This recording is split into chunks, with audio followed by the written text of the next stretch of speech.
Welcome to the deep dive.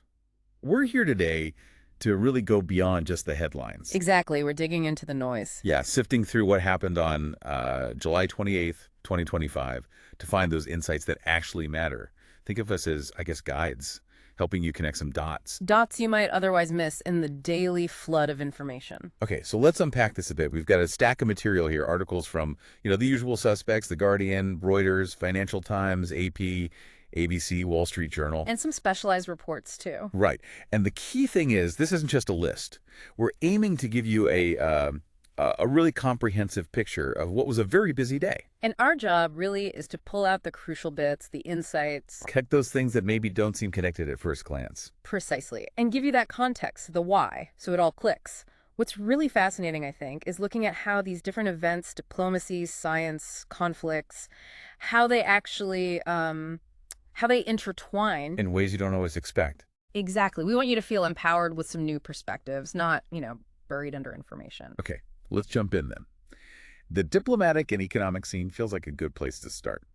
July 28th had some pretty significant moves. Definitely. First up, this major trade agreement announced between the U.S. and the European Union. Yeah, that was big news. It builds on that earlier U.S.-Japan deal. It does, and the goal seems to be easing those transatlantic tensions, maybe heading off a full-blown trade war. Well, it directly addresses those threatened tariffs. Remember the talk of 30%? Oof, yeah. So this deal brings that down to a more manageable 15% on most EU imports. Apparently, this came straight out of talks between President Trump and Ursula von der Leyen. The European Commission president. Right, and other key EU leaders, too. Yeah. And a huge piece of this is the EU committing to buy $750 billion in U.S. energy over 3 years. Wow, $750 billion. Yeah, and also invest about $600 billion into the U.S. That's the trade-off for the lower tariffs on things like European cars and chips.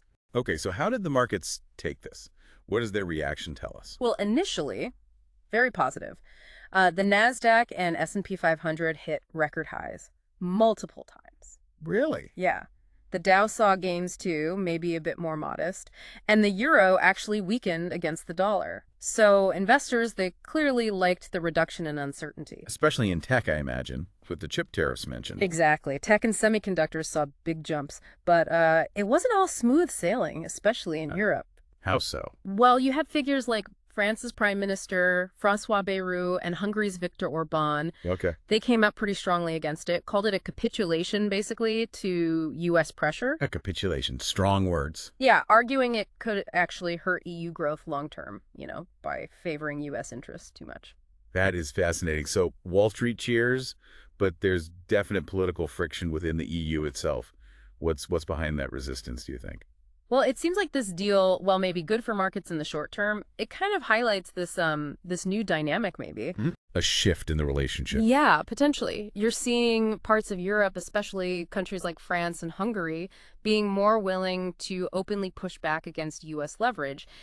It suggests maybe a move away from that sort of post-war deference towards a more assertive, independent EU stance economically. Interesting. So it's a balancing act between immediate market relief and longer-term strategic autonomy for the EU. Exactly. That tension is definitely something worth watching going forward. Okay, shifting gears a bit, but sticking with global tensions. President Trump made a pretty dramatic move concerning the Ukraine conflict. He did, with diplomacy kind of stalled, right? Yeah, exactly. He significantly cut down the ceasefire deadline he'd given Russia for 50 days, which was already, already a time frame. Right, down to just 10 to 12 days. This was apparently after more Russian drone and missile attacks in Ukraine. And he didn't stop there. He also sort of hinted at secondary sanctions if Russia doesn't comply, making it clear this wasn't just a friendly suggestion. Where did this announcement happen? This was during his meeting up in Scotland with the UK Prime Minister Keir Starmer. He really emphasized the urgency of getting peace talks moving again. And the reaction. How did Ukraine and Russia respond? Well, Ukrainian and Western officials seemed, cautiously positive about the increased pressure, hoping it might restart diplomacy. But Russia pretty much dismissed the shortened timeline, which, highlights the risk here. When one side demands immediate action and the other sees it as just an ultimatum, tensions can easily escalate. And meanwhile, the fighting continues. Seems so.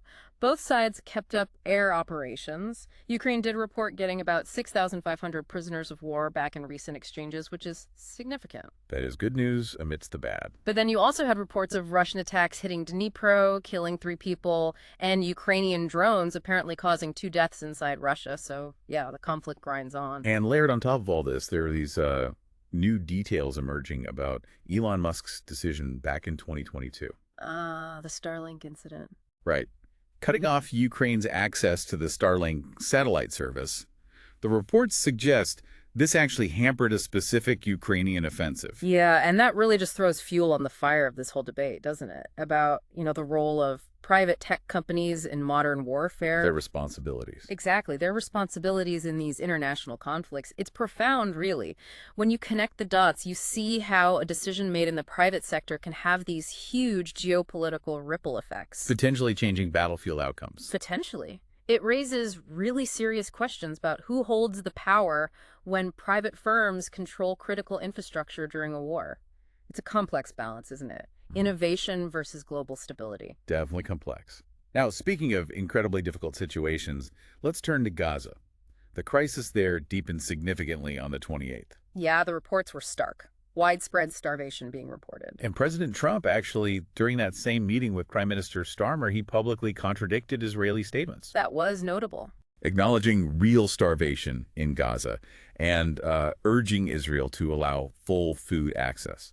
That direct contradiction from a U.S. president is, well, it's hugely significant.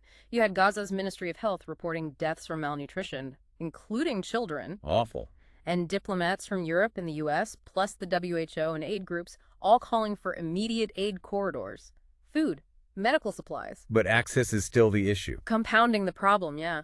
There were accounts of Israeli forces seizing aid ships in international waters. A Freedom Flotilla vessel, apparently, with 21 crew detained. So that just escalates the whole debate about proportionality, civilian safety. Humanitarian access during active fighting, yeah. Dark reaction, as you'd expect, is sharply divided. Activists calling the blockade collective punishment. While Israeli and U.S. officials often cite security needs. Right. But Trump's specific acknowledgement of real starvation, what does that signal for U.S. policy? How might that actually impact aid getting in? That's the key question, isn't it? It feels like a potential shift, right? Moving from maybe a more cautious stance to publicly stating the dire reality. That could put more pressure on Israel to open things up. And it certainly changes the dynamic in the U.S.-Israel relationship. Absolutely. And it raises that broader, really difficult question. How does the international community actually get aid to people in war zones when there's such fundamental disagreement on the ground about security and control? Yeah, a persistent challenge. On a potentially more hopeful note, though still obviously very difficult, there was this big UN conference that launched in New York on the 28th. Yes, the International Conference on the Peaceful Settlement of the Question of Palestine. It had been pushed back from June, right, because of the Iran-Israel conflict. That's right, so it finally got underway. What's the focus here? Well, what's particularly interesting is the specific agenda. It's focused on disarmament of Hamas, getting hostages released, reforming the Palestinian Authority. Practical steps. And post-conflict planning. Crucially, including the recognition of a two-state solution. You've got delegations there from major Western countries, Middle Eastern nations, the UN, civil society groups. Quite a gathering. And apparently, several Western countries have hinted they might actually formally recognize the state of Palestine during the conference or, shortly after. Okay, that sounds like a significant diplomatic effort. But, given the long history here, yeah, what are the realistic odds of this achieving something tangible? Or could it just be symbolic? That is the crucial question, isn't it? Yes, international recognition could add pressure, maybe push both sides towards talks. Wow. But critics have a point. Without actual enforceable commitments from the key parties involved, it does risk just being symbolic. There's a real danger of fragmentation if, important players don't engage seriously. So it's a bit of a diplomatic tightrope walk. Very much so. Its real impact hinges entirely on whether the parties are willing to move past the rhetoric and take concrete steps. Okay, let's pivot now. Stateside. Some really jarring domestic news out of the U.S. on the 28th. Yeah, that mass shooting in Midtown Manhattan. Horrific. At 345 Park Avenue, that's the building with Blackstone's headquarters, And NFL offices, too. Right. 5 people killed, tragically, including a Blackstone employee and an off-duty police officer who was working security there. And a sixth person critically injured. The gunman apparently took his own life. Just awful. And it immediately, reignited all those debates about safety in urban business districts, corporate security readiness, You saw worker unions calling for better safety measures almost instantly. and mental health groups demanding more intervention services. Law enforcement, local and federal, responded quickly. Blackstone and the NFL expressed grief, obviously, Yeah. and pledged to review their security protocols. Yeah, a tragedy like this really puts existing building codes, evacuation plans, everything under a microscope. For sure. There's already talk about mandatory safety audits, maybe more surveillance, better coordination between public safety and private security. But beyond those immediate security responses, is there a sort of deeper implication here? I think so. This Midtown shooting, it's not just about corporate security measures. It kind of highlights this growing expectation, maybe pressure, for private companies to step into roles that were traditionally public safety responsibilities. Blurring the lines a bit. Yeah, it potentially blurs those lines, and it raises big questions about, who pays for urban security, how it's managed. It feels like part of a trend where corporations are increasingly seen or pushed to be frontline responders and protectors. And what's the long-term societal impact of that shift? That's the question we need to consider. Okay, let's try to transition to something less heavy. Some interesting scientific developments also broke on the 28th. Yes, definitely. NASA had an announcement about an asteroid. Right, asteroid 2025 OL1. A rock, about 110 feet across? Something like that. And it's going to pass pretty close to Earth on July 30th, within about 1.29 million kilometers. Moving fast, too. Nearly 16,900 miles per hour. But crucially, Scientists confirm there's absolutely no impact risk, zero danger. Ew. But even though it's a safe pass, it's actually kind of valuable. It serves as a good rehearsal for our monitoring systems, for public awareness campaigns. Practice makes perfect, even for planetary defense. Exactly. And it reinforces why we need continued investment in those global detection networks. It highlights how often these things fly by relatively unnoticed, but watching them is critical. Makes sense. And speaking of scientific breakthroughs, this one sounds fascinating, if a bit technical. Chemists in Okinawa. Ah, yes. At OEST, the Okinawa Institute of Science and Technology, they announced they've stably synthesized a 20-electron version of ferrocene. Okay, ferrocene. Now you said 20 electron. Why is that a big deal? Well, it sounds niche, but it basically challenges a scientific belief that's been around for like 100 years. Wow. The long-held rule was that this type of compound, ferrocene, could only stably hold 18 specific electrons, called valence electrons. Think of it like a Lego structure that everyone thought could only hold 18 specific bricks in a stable way. Okay, got it.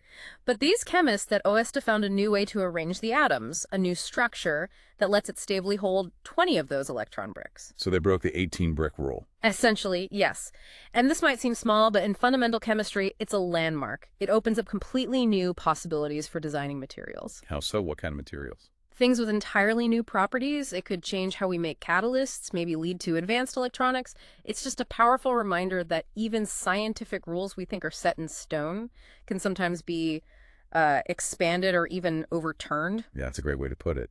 Okay, and connecting science back to industry now. Tesla and Samsung, there was news about them on the 28th. Yes, a huge deal announced. Multi-billion-dollar agreement. Samsung is going to supply AI semiconductors to Tesla. For their self-driving cars. Exactly. For autonomous vehicles and probably their robotics programs too, these chips are going to be produced in a new facility in Texas. A boost for U.S. manufacturing, then. Definitely. The deal's worth $16.5 billion. So yeah, major boost for U.S. manufacturing and obviously huge for Tesla's ambitions in self-driving and AI. What are people saying about this partnership? Well, industry analysts are pretty bullish. They see it accelerating innovation, creating jobs. And it also says something about supply chains, right, for these crucial chips. Absolutely. It underscores these ongoing realignments, trying to secure supply chains, especially for advanced semiconductors. Elon Musk himself called the deal strategically vital for Tesla. So it's a sign of things to come. Industry watchers think so. They expect more moves like this, global players trying to lock down access to cutting-edge chip production. It really shows how these global partnerships are shaping the future of AI in manufacturing. Wow, okay. We have covered an incredible amount of ground today. We really have, from high-stakes diplomacy and trade. Dynamic shifts, that tragic event in New York. the ongoing conflicts, the humanitarian crisis in Gaza. And then these fundamental scientific breakthroughs and major tech deals. It's amazing how much happens in just one day and how it all connects. It really is. So, when you step back, what does this all mean for us, for you listening? We've seen just how interconnected everything is, haven't we? Definitely. A trade deal ripples through markets and international relations. Private tech decisions impact battlefields. A scientific discovery in a lab could reshape future industries. It makes you think, doesn't it? It really does. And maybe it prompts a deeper question. Given how fast everything moves, global challenges, human innovation, how does understanding these daily shifts, these connections Between geopolitics, the environment, science. Right. How might understanding that better actually influence how we collectively approach the future? That's a powerful thought to leave things on. How does awareness change our actions or our perspective? Makes you reflect on how every single piece, even seemingly small news, fits into this much bigger, constantly evolving picture of our world. Absolutely. Well, thank you for joining us on this deep dive today. And thank you out there for your curiosity. We really hope you'll keep observing, keep asking questions, and keep seeking out that deeper understanding.